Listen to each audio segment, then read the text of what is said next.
The conversation is very interesting. My name is Habib Omar. I'm a community organizer, public noisemaker to be precise. I make a lot of noise because our silence kills. And definitely, maybe let me start by saying that I'm very skeptical about even the press statement being given by religious leaders. I feel like it's a scheme by Zakayo just to ensure that we do not rise again. And because church speaks for us as the people. They've been silent for the longest period of time. So definitely, I'm not one person who is buying into that aspect. Until that point and the time that we'll be able to see church leaders on the street leading the process, calling out, being categorically calling that, wewe ni mwizi, ama Ruto wacha kuwa vijana, ama wacha stop abducting young people and all that, then we'll be able to believe church. Maybe just coming to Samuel Oure, you see, Thomas Sankara actually warned us against being potential criminals, because a soldier without ideology is a potential criminal. And definitely, I don't know if Samuel is a potential criminal, or what are some of the values, what are the virtues, what are the principles that you stand for? What is that one thing that you stand for as a young leader that you are ready and willing to die for, that you can be known for? And then secondly, you have talked about us joining political parties, which I agree it is good for us to be able to join various political parties, because that is a tool that we can be able to mobilize and capture power with. But may I ask, do we have political parties in this country? Do we really? Do we have political parties, or do we have tribal affiliations, or maybe personal tool to be able to make business, do business? Do we have political party? Because at the center of the political party must be the interest of the people. Tell me which political party, yes, ODM stands for democracy, the D in democracy. Does it really work in ODM? How many people have been shortchanged during party nomination processes? Who in ODM or UDA today can be able to challenge Raila Amolo Odinga? Kasmuel, you are saying that you're going to bring change within ODM. Can you be able to challenge Raila and tell him, no, we do not want Adani, because he was in support of it? Can you? Because we need to be realistic. This is one person at the end of the day. We were surprised because for the longest, and we wanted to call Raila for who he is. We appreciate the work he has done, the sacrifices he has made. But for how long are we going to pray for that price tag? Because he was a liberator, he stood firm, he was a social justice advocate. Then now we just, everything he says and he does is okay, that we cannot be able to challenge and question. And today you want to tell us that ODM is the biggest political party. What ideologies, what is it that they stand for? That today we have lost young people who are killed, people are being abducted. Right now you're just walking around the street, but you have fear. You fear for your life. For us, I will be able to tell you, for example, I serve at Kariobangi Social Justice Center. And these things, we run with our own coin. Sometimes you help someone, it's that same person who is going to be able to abuse you and maybe even attack you, but you serve within that community. Sometimes we use our own pocket money, and we have been there. So at the end of the day, we need to be able to challenge ourselves as young people, that we'll never allow ourselves to be allured by the essence of maybe gaining power, popularity, and all that. It's all about aspiration. It's all about standing for something. And that is why some of us, we are very skeptical about you, and because you are very promising, you did what you could be able to do, but right now we think that you're just a potential criminal. Very promising as what? You see, you came into limelight and all that because you had that determination. And in between, young people actually believed in you. But definitely at this point in time, we don't know, because you have joined the oppressor. They believed in you for what? That's what I honestly want to answer this question. Yes, they believed in you because of what you stood for. Is there something you believe I stood for that I have recently You stood betrayed? for what is right. We were fighting to be able to realize change in this country. Things were not right. And we thought that at the end of the day, we have identified ourselves with you, because we've been in this struggle for a very long time, you see. But at the end of the day, we feel disappointed as young people. And we have to tell you this. And that is why I'm asking, what do you stand for as a young person? Are you a potential criminal? What are some of the values that you believe in? Because Thomas Sankara actually warned us against being potential criminals. I feel like that's it's a question that puts you in a corner. But I can get myself out of that corner. You've been in activism for how long? So for the last 10 years, you have been consistently fighting for the people. So it means you're well grounded in ideology. I will not ask you what it is, right? The area MCA, from where you come from, is he better educated politically than you are? Your area MP, is he better politically educated than you are?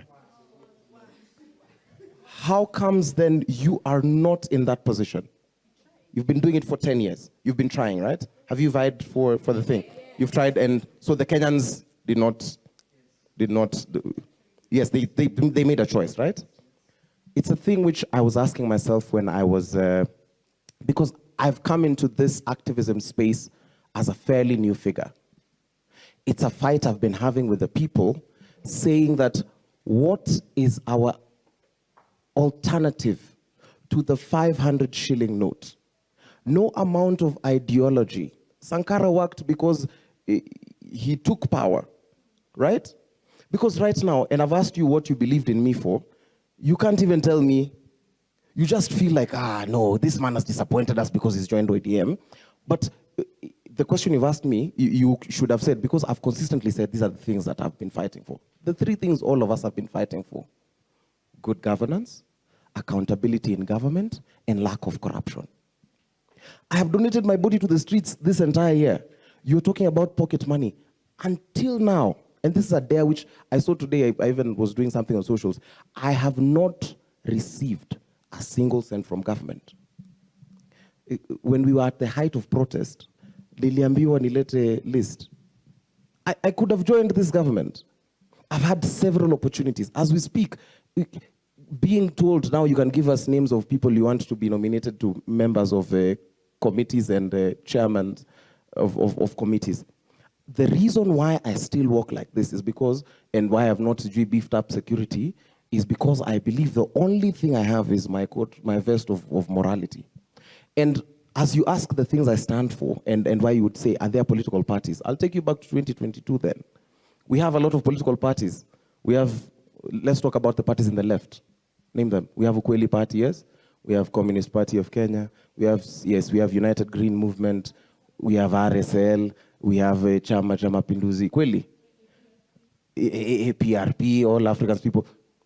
Oh, you see, a lot of these parties, and I know people who want to spark debate, they signed an MOU with Kenya Kwanza, or they signed an MOU with Azimio. Am I lying? So, you guys refuse to form a political party now. Or if we form it, I refuse to join a party where I am the party leader, my classmate is the party chairman, my group of boys are the party officials. If I join ODM, and I've said, I need you guys, ukisikia nasema join the youth league, from my analysis, just the way you've decided to work with, like, for example, Kariobangi Social Justice Center, and there's a particular goal which you're pursuing, I've done an analysis and seen, this is where my influence can work for the Kenyan people the most. A lot of the times, people don't attack me on ideology, they attack me on what they perceive I'm doing. So you tell me, I saw you in a photo with Osoro, I'm a famous guy now. Everyone wants a photo with me.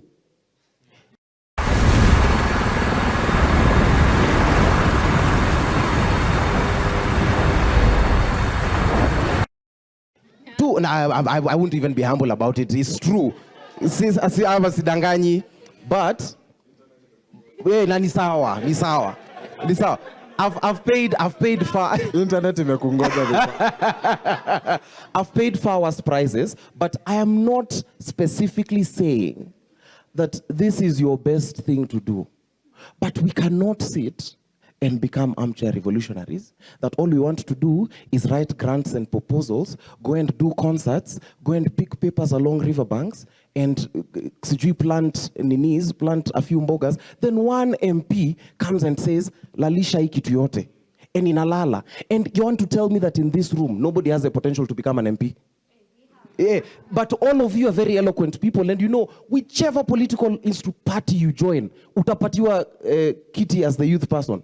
Kwa nini tusibattle hizi vitu out instead of being in a town hall? Because kama hii ndio ingekuwa bunge, tungekuwa tumeangusha finance bilama, tungekuwa tumetoa shi na sha.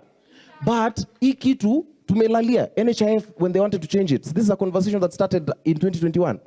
But tumekuwa tumelala, and then MPs, sitting MPs who you pay from your pocket, now want to be activists. And then you want to blame it on a musician.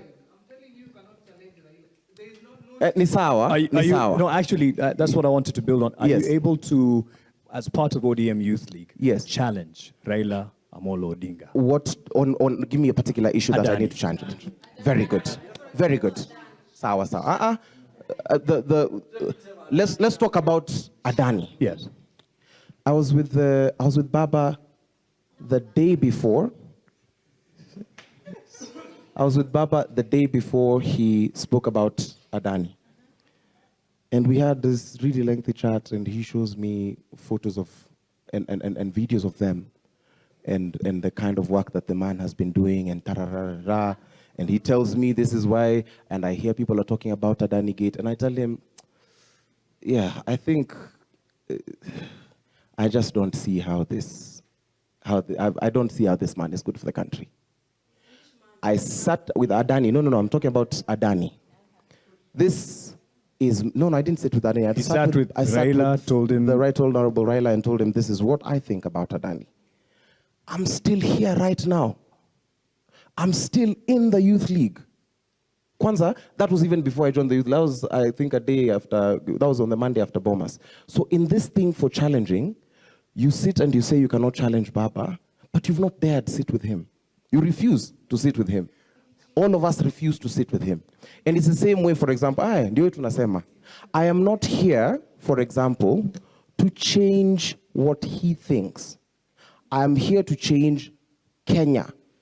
If this is the vehicle I have identified, for example, we usually go to a ballot and you say, Apana, I vote against this man, I vote against this. And this, I'm also subjecting myself to it happening to me. In 2027, mutasema, uyu apana, hajatosha, ama uyu ametosha. I'm not entering this political party to serve the Right Honorable Raila Odinga. Even he did not create that party to serve himself, if you read the constitution of the party. I am entering this as a tool that will help us to take political power. I just don't want to sit in a town hall meeting and we have the most robust debates. And then when we go out there, there's someone who's going to piss on the essence of this whole debate. Let me just push back and ask, with what you said, you challenged him in private. Right. Are you able to